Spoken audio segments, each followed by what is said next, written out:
శ్రీ గురుభ్యో నమః శ్రీమాత్రే నమః. మా భక్తి టీవీని ప్రోత్సహిస్తున్నటువంటి మా ప్రేక్షకులందరికీ ధన్యవాదాలు తెలియజేస్తూ 11 మే 2025 నుంచి 17 మే 2025 వరకు గల కాలానికి రాశి ఫలితాలు తెలియజెప్పుకుందాము. ముందుగా గ్రహస్థితులు. మేషంలో ఉచ్ఛలో ఉన్న రవి గారు బుధునితో కలిసి, వృషభంలో గురువు గారు, కర్కాటకంలో నీచ కుజుడు, కన్యలో కేతువు, అలాగే తులలో చంద్రుడు, మీన రాశిలో రాహువు శుక్ర శని గార్ల సంచారము. ఇక 17 మే వారాంతానికి వచ్చేటప్పటికి రవి గారి యొక్క స్థితి వృషభ రాశిలోకి వెళ్ళింది, గురువు గారి యొక్క స్థితి మిథున రాశిలోకి వెళ్ళింది, చంద్రుని యొక్క స్థితి ధనస్సు రాశిలోకి వచ్చి ఉన్నది. గ్రహ సమ్మేళనాల యొక్క ఫలితాలు ఏమిటి అని గనక మనం తీసుకున్నట్లయితే, శుక్ర శని రాహువులు ముగ్గురు కలిసి ఈ మీన రాశిలో ఉన్నారు. ముగ్గురు కూడా వ్యతిరేకస్తులే, గురువర్గంలోని వారు కాదు. అయినప్పటికీ కూడా గురువు గారి యొక్క క్షేత్రము కాబట్టి ఆ గురువు గారి మీద ఉండేటటువంటి గౌరవంతో వారు ముగ్గురు కొంత ఓబేగా ఉండేటటువంటి అవకాశం ఉంది. కానీ వారి వారి సహజ లక్షణాలు ఏవైతే ఉన్నాయో అవి చూపెట్టక మానరు. అయితే తీవ్ర స్థాయిలో చెడ్డ ఫలితాలు ఉండబోవు, కానీ అసలంటూ చెడ్డ ఫలితాలు అయితే కొన్ని ఉన్నాయి. ఎందుకంటే శనిగారి యొక్క స్థితి రాహుతో కలిసి కానీ, శనిగారి యొక్క స్థితి శుక్రుడితో కలిసి కానీ, లేదా శుక్రుని యొక్క స్థితి రాహుతో కలిసి కానీ, లేదా శుక్రుని యొక్క స్థితి శనిగారితో కలిసి కానీ, ఇలా ఏ రకమైనటువంటి కలయికని తీసుకున్నా కూడా అది వివాహ జీవితంలో ఇబ్బందులనిస్తోంది. అలాగే కొంచెం గర్భానికి సంబంధించినటువంటి దోషాలు, కడుపు నొప్పులు రావడము, స్త్రీలకైతే బహిష్టు సమస్యలు ఉండడము, అలాగే గర్భిణీతో ఉన్న స్త్రీలు మరిన్ని జాగ్రత్తలు తీసుకోవాలి అని చెప్పి తెలియజెప్పేటటువంటి గ్రహస్థితులు అన్నమాట ఇవి కొంచెం జాగ్రత్తగా ఉండాలి ఈ విషయంలో ఆరోగ్య రీత్యా. తదుపరి ఈ రవి బుధుల యొక్క కలయిక బుధాదిత్య యోగాన్ని సూచిస్తూ చాలా అద్భుతమైన ఫలితాలని ఇస్తుంది. కాబట్టి ఇది చాలా చాలా మంచి యోగము కింద లెక్క. అలాగే గురువు గారి యొక్క స్థితి 1 సంవత్సర కాలం తదుపరి ఇప్పుడు మారి ఉన్నది మిథున రాశిలోకి. గురువు గారు వృషభ రాశిలో ఉన్నప్పుడు ఎవరెవరికి ఎటువంటి ఫలితాలు ఇచ్చారో ఇప్పుడు అవన్నీ మారి మిథున రాశిలోకి వచ్చిన తర్వాత ఏం ఫలితాలు ఇవ్వబోతున్నారనేది తెలుస్తుంది. 1 సంవత్సర కాలం అయిపోయింది కాబట్టి గురువు గారి యొక్క రాశి మార్పు జరిగి ఉన్న కారణం చేత చాలా చాలా మార్పులు ఉండబోతున్నాయి. ఇవన్నీ కూడా ముఖ్యమైనటువంటి సూచనలు. తదుపరి చంద్రుని యొక్క స్థితి గురుస్థానంలోకి వచ్చి ఉన్నది.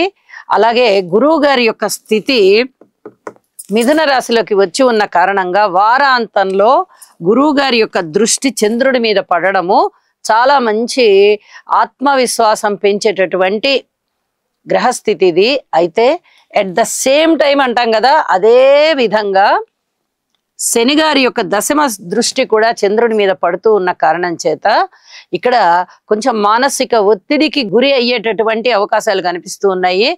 ఈ పరిస్థితులని ఏ విధంగా సంయమనం చేసుకోవాలి అనేది మనము ఆ రాసులకి ఫలితాలు చెప్పుకునేటప్పుడు చెప్పుకుందాము. అలాగే వైరాగ్య తత్వం బాగా ఇనుమడిచ్చేటటువంటి పరిస్థితి, శనిగారి యొక్క స్థితి కేతువు మీద దృష్టి ప్రసరించడం అనేది, ఇవి కూడా చాలా పరిహారాలు చేసుకోవాల్సి ఉంటుంది. వీటన్నిటికీ కూడాను ఇవన్నీ కూడా మనము రాసుల్లో ఎవరి రాశికి ఎటువంటి ఫలితం ఉండబోతోందో అక్కడ చెప్పుకుందామని చెప్పి తెలియజేస్తూ రాసుల్లోకి వెళ్దాము. మిథున రాశి. మిథున రాశి వారికి ఈ వారం రోజుల కాలాన్ని గనక మనం పరిశీలన చేసుకున్నట్లయితే చక్కటి ఫలితాలు ప్రారంభమైపోయాయి అని చెప్పచ్చు. దశమ స్థానంలో శుక్రాచార్యులు బాగున్నారు, ఏకాదశంలో రవి బుధులు బాగున్నారు, ద్వాదశంలో గురువు గారు బాగున్నారు. బాగుండలేదని చెప్పడానికి లేదు, కాకపోతే ధన వ్యయము శుభకార్యాల రీత్యా చేస్తారు వారు. ఇది చెప్పదగినటువంటి సూచన.